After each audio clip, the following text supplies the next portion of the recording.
Hello दोस्तों, नमस्कार।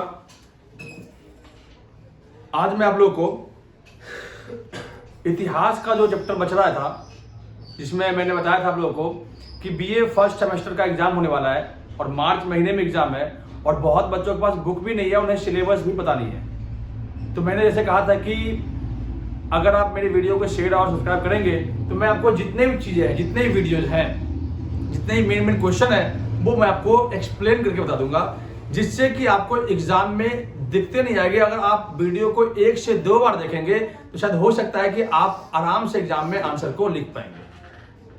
अगर वीडियो आपको समझ में आए तो वीडियो को शेयर करना ना भूलें और सब्सक्राइब कर दें। दोस्तों, मैंने जैसे बताया था कि भारत का जो इतिहास आपका है 300 BC से आपका शुरू हुआ था, जो अप टू 300 BC से है, वहां तक आपको कवर करना है। तो वहां तक कवर करने के लिए आपके पास प्रॉपर वे में मटेरियल होना चाहिए, मटेरियल। लेकिन ड्यू के अकॉर्डिंग आपके पास मटेरियल है नहीं, और ड्यू के जितने भी बुकें आती है वो एनसीईआरटी बेसिस होते हैं, जिसको आपको पढ़ने में ओड लगता है और आप समझ नहीं पाते हैं। मैं यहाँ पे आपको आसान लैंग्वेज में और 1 घंटे की वीडियो में टोटल ऑल ओवर, हो सकता है कि 1 घंटे से पहले वीडियो खत्म कर दूं, ऑल ओवर टॉपिक को मैं इजी वे में समझाने का प्रयास करूंगा और आप समझने के बाद आंसर को अच्छे से लिख पाएंगे। दोस्तों, मैंने ऐसा बताया था आपको उस दिन, एक क्वेश्चन बताया था, डिस्क्रिप्शन में क्वेश्चन है, जो नहीं देखा है वो जाके देख ले। मैंने बताया था कि प्राचीन भारतीय इतिहास को जानने क्या क्या स्रोत है। प्राचीन भारतीय इतिहास को जानने के स्रोत, ये आपका मोस्टली जो टॉपिक है उससे निकल आता है और इसका मैंने पूरा एक्सप्लेन करके आपको बताया है। आप दोबारा इस वीडियो को देख लेंगे, अगर अभी बताऊंगा तो लंबी वीडियो जाएगी, फिर आपको दिक्कत आएगी।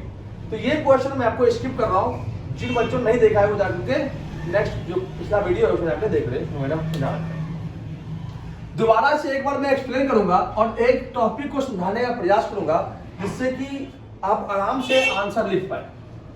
दोस्तों, जैसे कि बता दूं आपको कि भारतीय इतिहास की बात करते हैं, तो भारतीय इतिहास, ये मान लो मैं यहाँ पे भारतीय इतिहास के विषय में बताया आपको कि भारतीय जो इतिहास है इसके 3 कालखंड है। 3 कालखंड में एक कालखंड जिसे कहते हैं हम प्राचीन काल, प्राचीन काल। दूसरा काल है मध्यकाल। तीसरा काल है आपका आधुनिक काल। प्राचीन काल, मध्यकाल, आधुनिक काल। हमें मध्यकाल अभी नहीं पढ़ना, आधुनिक काल नहीं पढ़ना हमें है प्राचीन काल। प्राचीन काल में क्या पढ़ना है तो 25 लाख से लेकर के 300 BC तक पढ़ना है। इतने समय में जो घटनाएं हुई है उन सभी को पढ़ना है। प्राचीन काल के इतिहास को इतिहासकारों ने 3 भागों में बांटने का प्रयास किया है। 3 भाग में एक का नाम है आपका है प्राग ऐतिहासिक काल।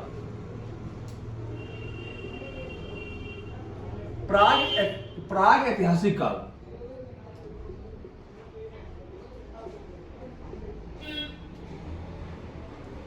नंबर 2 आपका है आर्य ऐतिहासिक काल।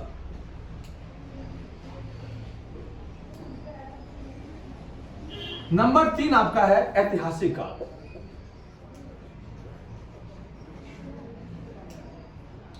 प्राग ऐतिहासिक काल किसे कहते हैं? प्राग ऐतिहासिक काल एक ऐसा कालखंड जिस काल में हमारे पास लिखित स्रोत नहीं मिले हैं, उसे कहते हैं प्राग ऐतिहासिक या प्री हिस्ट्री। दूसरा आपका आद ऐतिहासिक, प्रोटो हिस्ट्री, अर्थात हमारे पास लिखित स्रोत तो मिले हैं लेकिन उसको पढ़ना आज भी संभव नहीं है। तीसरा आपका ऐतिहासिक काल, एक ऐसा काल जिसमें लिखित स्रोत मिले हैं और उसको पढ़ना भी आसान है। ये 3 कालखंड को इतिहासकारों ने अलग अलग ढंग से बताया है और हमें इन्हीं से जुड़े हुए क्वेश्चनों को पढ़ना है। ये मैं रफ करके इन तीनों को एक्सप्लेन करता हूं।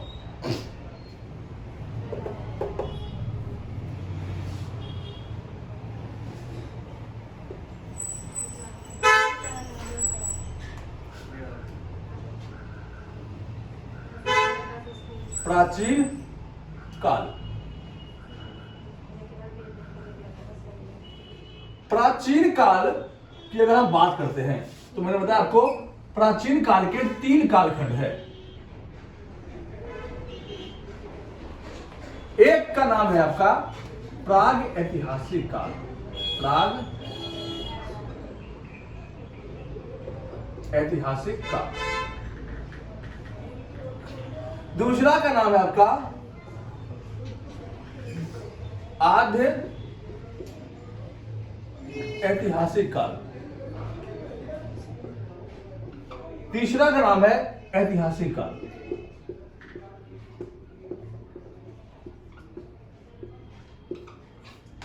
प्राग ऐतिहासिक काल में जिसमें लिखित स्रोत का अभाव है, उस कालखंड को हम मोस्टली रूप से पाषाण काल में रखे हैं।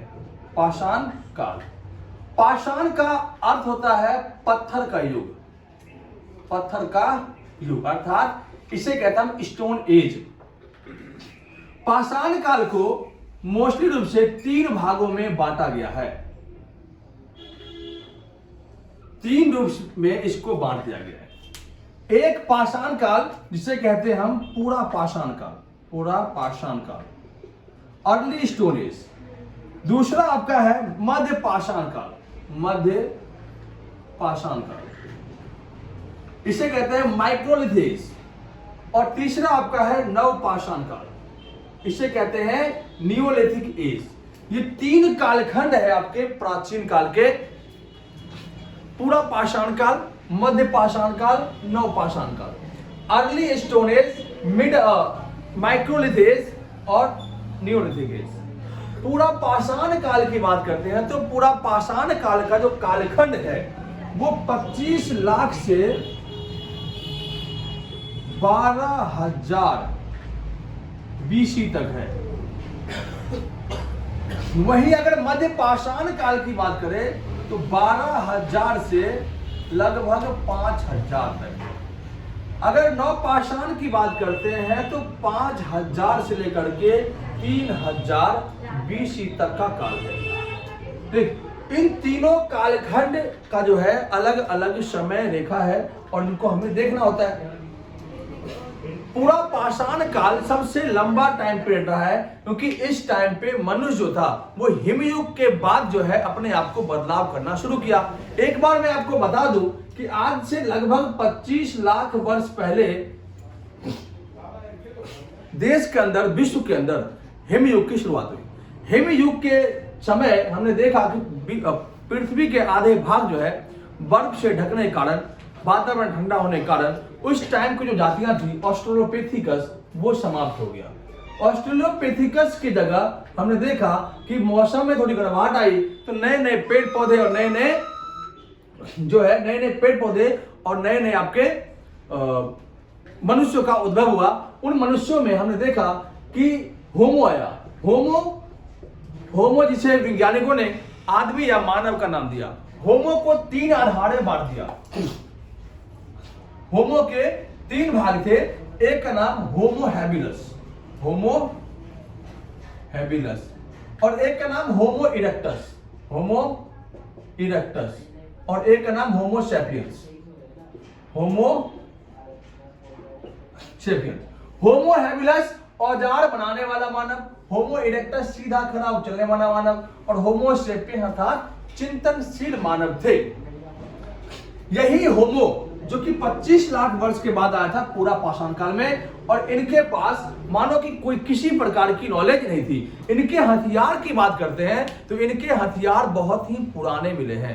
पूरा पाषाण काल के लोग उतने नॉलेजेबल नहीं थे जितने कि मध्य पाषाण काल और नव पाषाण काल के लोग थे। इन लोगों को कृषि की भी पूरी नॉलेज नहीं थी, नॉलेज थी नहीं कृषि की, क्योंकि इस टाइम पे कृषि की शुरुआत नहीं हुई थी।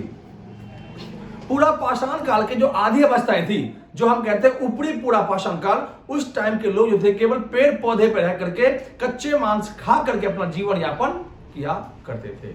मानव धीरे धीरे पूरा पाषाण काल में जो है पेड़ों से थोड़ा थोड़ा उतरना शुरू किया, और उतरने के बाद जब 5 लाख वर्ष पहले आग की खोज हुई, उन्होंने आग पे पकड़ बनाने में काफी ज्यादा मेहनत लगा, और आग पे जब पकड़ आ गया उन्होंने क्या किया, आग का प्रयोग जो है अलग अलग अवस्थाओं में करने लगे। ये लोग मुख्य रूप से शिकारी होते थे, ये और किसी प्रकार से भोजन इकट्ठा करके अपना भोजन पेट भरते थे, लेकिन मोस्टली रूप से अगर देखा जाए तो पूरा पाषाण के लोग क्या थे, शिकारी थे। पूरा पाषाण काल के लोग के औजार मोटे औजार थे, मोटे औजार। इसके बाद इन्हें कृषि की ज्ञान इनको नहीं थी, कृषि का नॉलेज नहीं था, कृषि का ज्ञान ना होना। इसके अलावा हम देखते हैं कि पूरा पाषाण काल के लोग पेड़ पर ही अधिकतर समय रहते थे। ये लोग दूर दराज घूम फिर नहीं सकते थे। इसके अलावा अगर हम बात करते हैं तो ये थोड़े बहुत चिंतनशील थे, जिस कारण से उन्होंने 5 लाख वर्ष पहले जो है आग पे काबू पा लिया था। आग पर काबू पाने से इनके औजार थोड़े बहुत ठीक हुए। इसके अलावा आग का यूज ये लोग मोस्टली रूप से जानवरों को भगाने के लिए, ठंड से बचने के लिए, रोशनी के लिए, शिकार करने के लिए, इन चीजों में इनका उपयोग आग के ये लोग करते थे। पूरा पाषाण काल के भारत के अंदर बहुत सारे अवशेष देखने को मिलते हैं। जैसे कि अगर हम बात करते हैं तो पूरा पाषाण कालीन स्थल भारत में आपको कई जगह देखने को मिलेगा। जैसे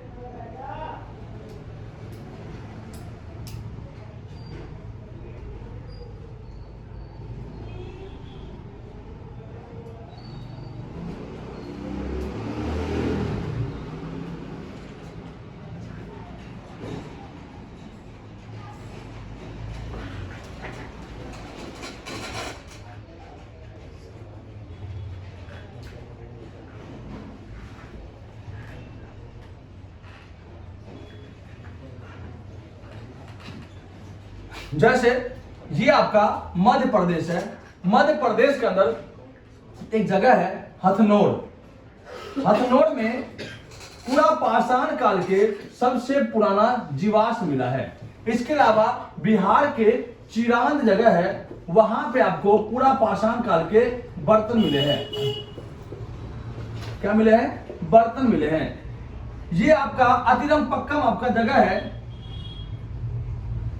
मद्रास में चेन्नई में, वहां आपको मानव के प्राचीन खोपड़ी मिले हैं। तो ये अगर आपका बात करते हैं महाराष्ट्र के अंदर दैमाबाद, यहां पे भी आपको क्या मिला है, तो आपके महाराष्ट्र में दैमाबाद में आपके मानव के प्राचीन अवशेष मिले हैं। इसके अलावा गड्ढे में घर मिला है आपका बलूचिस्तान में, गर्ता आवास मिला है आपका कहां पे, बलूचिस्तान अर्थात जम्मू एंड कश्मीर में, गड्ढे में घर। ये आपके पूरा पाषाण काल के कुछ स्थल है, जिन स्थलों को आपको अगर आप एग्जाम में मैप बना करके एग्जामिनर को दिखाते हैं तो आपके नंबर जो है काफी ज्यादा इंक्रीज होती है। तो इनमें आप देखेंगे कि पूरा पाषाण काल का स्थल महाराष्ट्र में, मध्य प्रदेश में, तमिलनाडु में, जम्मू कश्मीर में, यहाँ पाकिस्तान में, इन एरियाओं में, इधर बिहार में, यूपी में, राजस्थान में, इन जगहों पे जो है पूरा पाषाण काल के बहुत सारे स्थल मिले हैं। इस प्रकार से पूरा पाषाण काल से बहुत ही कम क्वेश्चन बनने के चांस होते हैं। क्वेश्चन आपके बनते हैं अगर 9 पाषाण काल के, लेकिन समझने के लिए आपको पूरा पाषाण काल भी समझना जरूरी होगा। अब हम आगे बढ़ते हैं, जैसे कि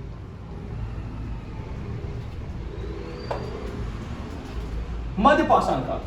मैंने जैसे बताया कि पूरा पाषाण काल के लोग जिस प्रकार से पेड़ पौधे उतर करके गुफाओं की ओर आगे बढ़ा, उसी गुफाओं का सबसे अच्छा उपयोग मध्य पाषाण काल के लोग किए। और मध्य पाषाण में हमने देखा कि आग की जो पकड़ काफी अच्छी होने के कारण यहाँ के लोग कृषि करने शुरू कर दिए। इस एज को माइक्रोलिथिक एज इसलिए कहते हैं क्योंकि इस काल में जो मनुष्य थे उनके हथियार बहुत ही नुकीले और पतले होने लगे थे। ब्लेड नीमा इनके पास हथियार थे। ये लोग मुख्य रूप से छेनी, रुखानी, इसके अलावा ब्लेड, सिल्क, इन हथियारों का प्रयोग करते थे। और बताया जाता है कि मध्य पाषाण काल के लोग अपना भोजन 4 प्रकार से करते थे। जैसे नंबर 1 शिकार करके, नंबर 2 मछली पकड़ के, नंबर 3 अपमार्जन करके, नंबर 4 संग्रहण करके। ये 4 प्रकार से भोजन करने के इनके तरीके थे। मध्य पाषाण काल के मुख्य रूप से लोग शिकारी होते थे। ये लोग जंगली जानवरों का शिकार करके अपना जीवन यापन करते थे। ये लोग बड़े जानवरों का शिकार मोस्टली रूप से करने लगे थे। पूरा पाषाण काल के लोग के हथियार अच्छे नहीं होने के कारण वे लोग बड़े जानवरों का शिकार नहीं करते थे, लेकिन मध्य पाषाण काल के लोग बड़े जानवरों का शिकार आसानी से करते थे क्योंकि इनके पास तरह तरह के हथियार बन गए थे। मछली की बात करते हैं तो मध्य पाषाण काल के लोग, जो लोग नदियों के किनारे, झील, झरने, तालाब के किनारे रहते थे, वो अक्सर मछलियों को पकड़ के अपना पेट भरते थे। अपमार्जन क्या होता है? तो अपमार्जन एक प्रकार से रसद होता है। इसमें देखा जाता है कि कोई जंगली जानवर द्वारा किसी अन्य जानवरों का शिकार कर दिया, जैसे भैंसा का शिकार कर दिया, उस भैंसे को के शिकार करने के बाद वो खाया और उसके मांस को छोड़ दिया। ऐसे जब आदि मानव भूखा रह गया तो देखा कि उसके हड्डियों में कुछ मांस बचा हुआ है, उन मांसों को खुरच करके उनका को खाकर अपना पेट भरा करते थे। संग्रहण करके कंदमूल फल फूल को इकट्ठा करके और उनको खाते थे। इस काल में कृषि की नॉलेज अच्छी हो चुकी थी, लोग जो थे कृषि करने शुरू कर दिए। इस काल में कृषि का पहला साक्ष्य 2 जगह भारत में मिलता है, वो भी मैं आपको दिखा देता हूं मैप के थ्रू।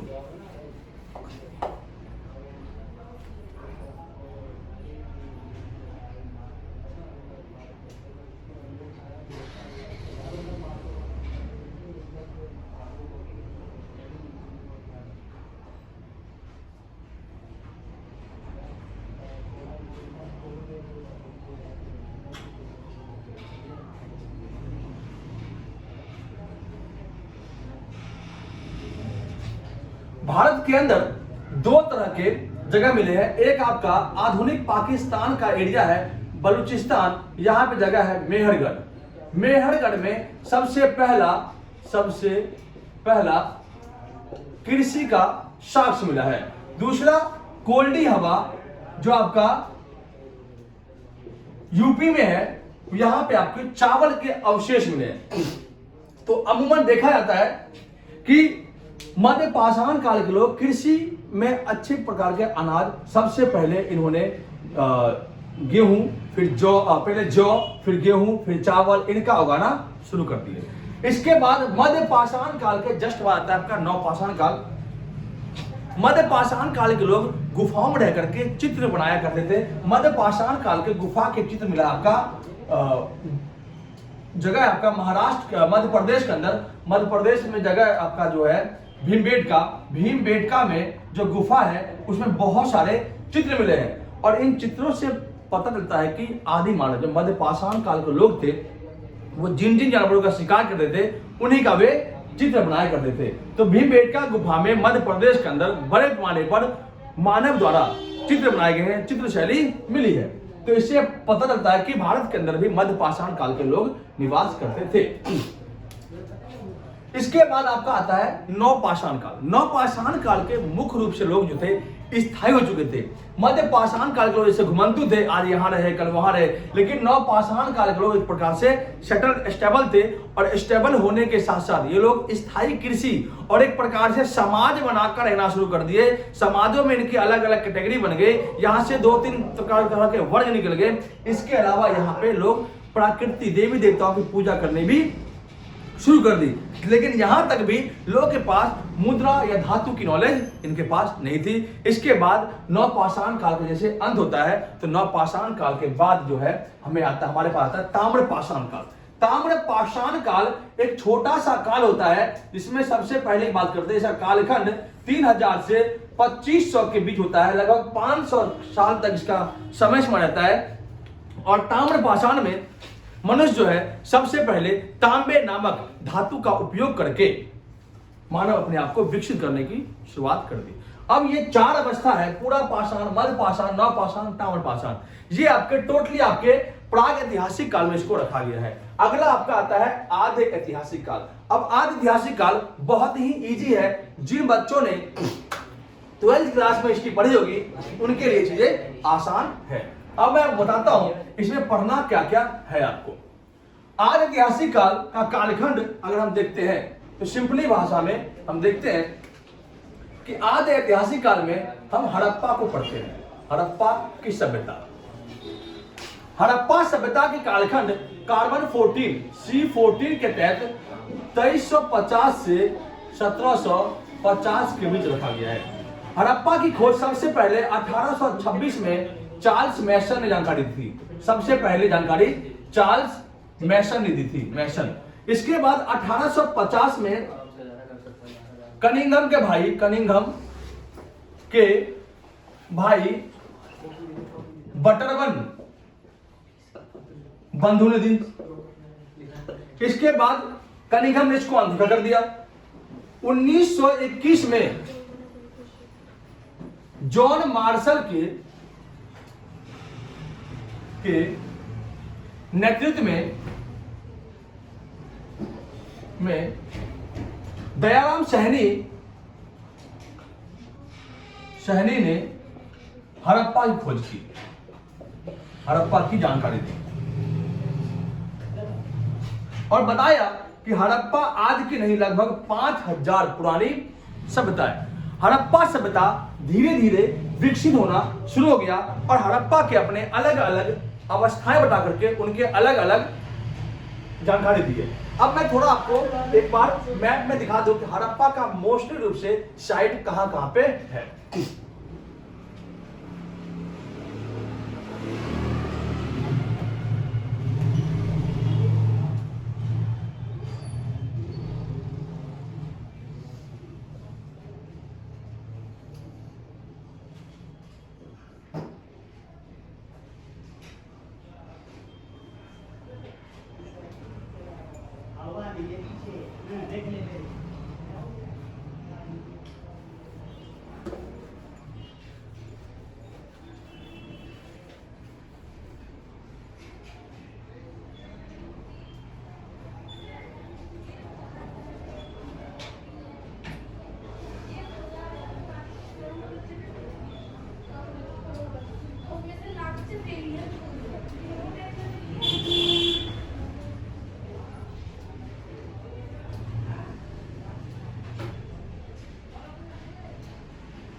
हड़प्पा की बात करते हैं तो हड़प्पा मोस्टली रूप से पाकिस्तान का प्रांत है।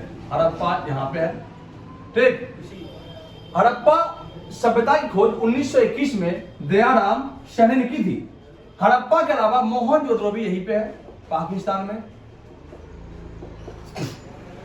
हड़प्पा मुख्य रूप से सिंधु रिवर नहीं बल्कि रावी नदी किनारे बसा हुआ शहर है। रावी नदी जो कि चिनाब का सबसे बड़ा सहायक नदी है।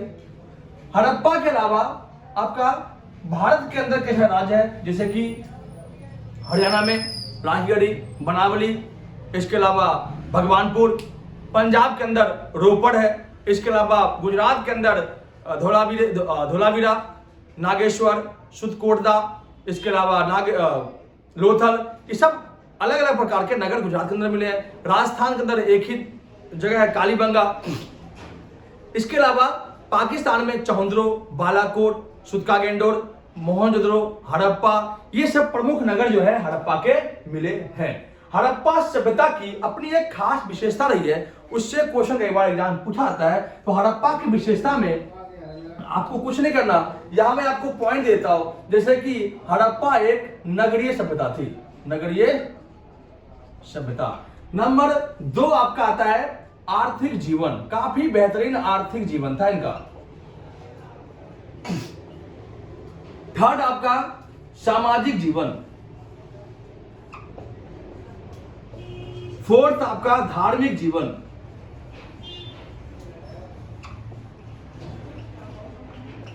फिफ्थ आपका शिल्पकला।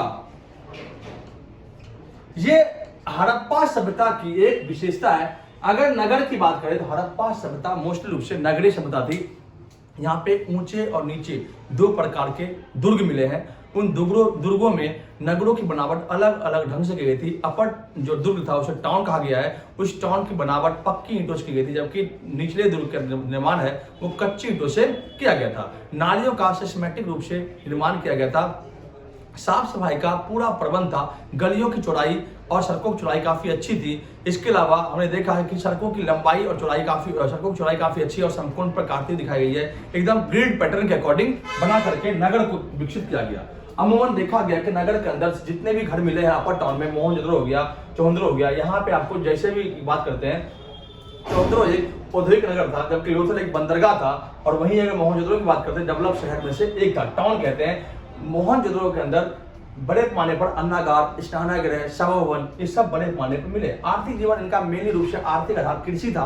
कुछ लोग मानते हैं कि व्यापार भी करते थे, कुछ लोग मानते हैं कि ये लोग पशुपालन भी करते हैं। सामाजिक जीवन की बात करते हैं तो हड़प्पा के अंदर समाज काफी अच्छा था। लोग जो थे मोस्टली रूप से मातृसत्ता बल देते थे, मातृसत्तात्मक परिवार था। यहाँ के लोग महिला और पुरुष दोनों ही आभूषण पहनने में शौकीन होते थे। यहाँ के लोग हरी सब्जी हरी सब्जी और फल फूल खाते थे। इसके अलावा यहाँ के लोग मांसाहारी बहुत ही कम मिलते थे। अब बताया जाता है जो लोग मांस खाते थे वो नगर से बाहर रहा करते थे। बच्चे खिलौने से भी आनंद प्राप्त करते थे। यहाँ पे नाच गान के भी लोग शौकीन होते थे। यहाँ पे नर्तकी की कांस्य की मूर्ति मिली है। धार्मिक जीवन की बात करते हैं तो हड़प्पा के अंदर लोग जो है शिव की मूर्ति की पूजा, इसके अलावा अनेक अलग अलग देवी देवताओं की पूजा भी करते थे। शिल्पकला यहाँ की जो शिल्पकला काफी अद्भुत थी। यहाँ पे मनके बनाए गए, मनके बनाने का सबसे उच्चतम अच्छा स्थान चौहंदर बताया गया क्योंकि वहाँ पे बड़े पैमाने पर मनके बनाने की मशीनें मिली है। मनके में वहाँ के लोग कार्नेलियन, जैस्पर, स्फटिक जैसे जैसे लोग जो है पत्थर का बना करके तरस करके मनके बनाया करते थे। इसके बाद हम बात करते हैं आपका हड़प्पा सभ्यता के अंत के, तो बाढ़ आना, सूखा पड़ना, महामारी फैलना, ये सब नेचुरल जो डिजास्टर होते हैं उस कारण से हड़प्पा का अंत हो गया। अगर हड़प्पा से क्वेश्चन पूछेगा तो आपको यही पूछेगा। इसके बाद हम आते हैं ऐतिहासिक काल। जैसे ही हड़प्पा का अंत होता है तो सन 1500 से लेकर के 1500 BC से लेकर के 600 तक एक काल आता है, उसे कहते हैं हम ऋग्वैदिक काल। वैदिक काल, वैदिक काल कहते हैं। और वैदिक काल के दो कालखंड इतिहासकारों ने बांट दिया। एक का नाम ऋग्वेद और एक का नाम उत्तरवेद। अब यहां से क्वेश्चन पूछाता है कि ऋग्वैदिक काल के सामाजिक जीवन या उत्तरवैदिक काल के सामाजिक जीवन की विशेषता बताएं। ऋग्वैदिक काल का जो कालखंड है वो 1500 से 1000 है, जबकि उत्तरवैदिक कालखंड का है 1000 से 600 ईस्वी पूर्व। ऋग्वैदिक से अलग क्वेश्चन बनेगा नहीं, उत्तरवैदिक से बनेगा। उत्तरवैदिक से बनेगा, उत्तरवैदिक काल के जाते जाते एक महाजनपद आया। बड़े बड़े छोटे मोटे जनपदों को बना करके एक बड़ा सा महाजनपद बना। और महाजनपद देखते हैं कि 16 महाजनपद का उल्लेख मिलता है। और वो 16 महाजनपद मैं आपको एक बार मैप में दिखा देता हूं।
जैसे ही उत्तर वैदिक काल आता है तो छोटे छोटे जनपदों को मिलाकर के एक बड़ा सा महाजनपद बनता है। और भारतीय इतिहास में बौद्ध और जैन साहित्य, एक का नाम है जैन साहित्य और एक का नाम है बौद्ध साहित्य। बौद्ध और जैन साहित्य अंगुत्तर निकाय और भगवती सूत्र के अनुसार 16 महाजनपदों का उल्लेख हमें भी दिखाई देता है। 16 महाजनपद में कुछ महाजनपद ऐसे थे जो पाकिस्तान और अफगानिस्तान में है, और कुछ ऐसे हैं जो आपके इंडिया में है। मोस्टली जो है आपके इंडिया में पाए गए हैं। एक आपका जनपद आपका है कंबोज, ये आपका है अफगानिस्तान में। एक आपका है गंधार, ये आपका है पाकिस्तान अफगानिस्तान दोनों कहा जाता है इसको। इसके अलावा एक आपका है दक्षिण भारत में मात्र अशमक।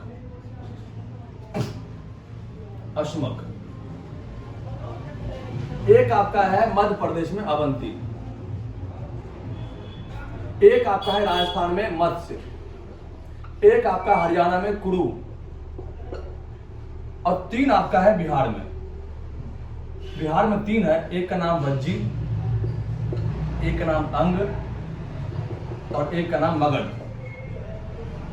और से जो 7 बच गया वो 7 आपके यूपी में है, जिनमें आपका चेदी, काशी, इसके अलावा कुशीनगर, मत्स्य, मल, इसके अलावा आपका कौशाम्बी, इसके अलावा आपका कौशल, इसके अलावा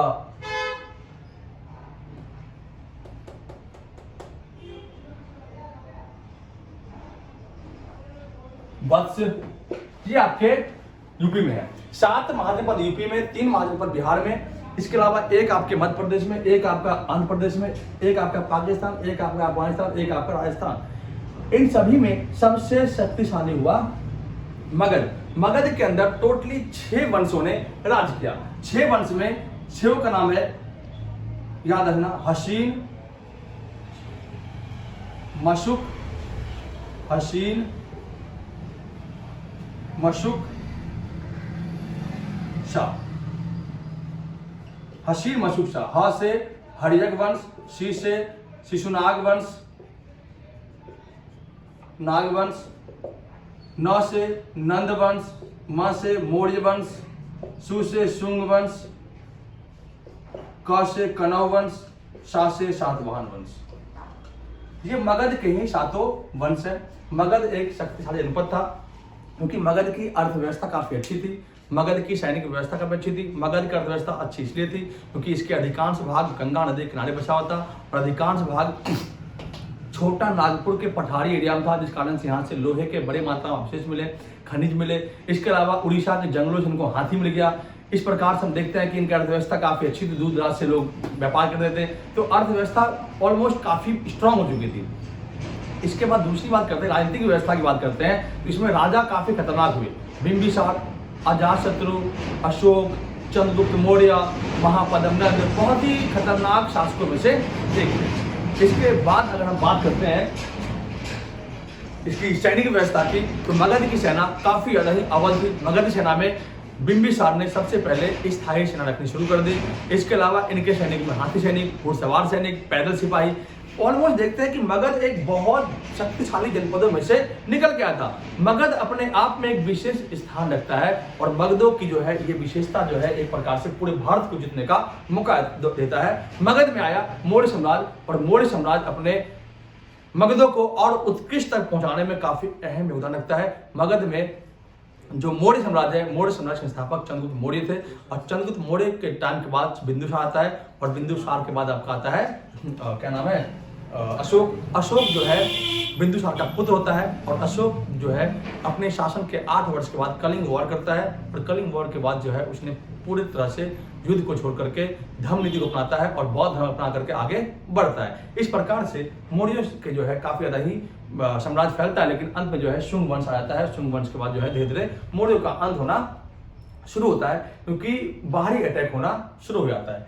यहीं तक आपको पढ़ना है और इसके अलावा इसमें 2 टॉपिक और है, बौद्ध और जैन धर्म, वो मैं अगली क्लास में अच्छे तरीके से बता दूंगा। अगर आपको वीडियो समझ में आ जाए तो आप सब्सक्राइब करें। अगर आपको और डिटेल में चाहिए और अच्छे चाहिए तो आप कमेंट करें ताकि मैं आपको और अच्छे से एक एक टॉपिक को इसमें से बता दूं। धन्यवाद।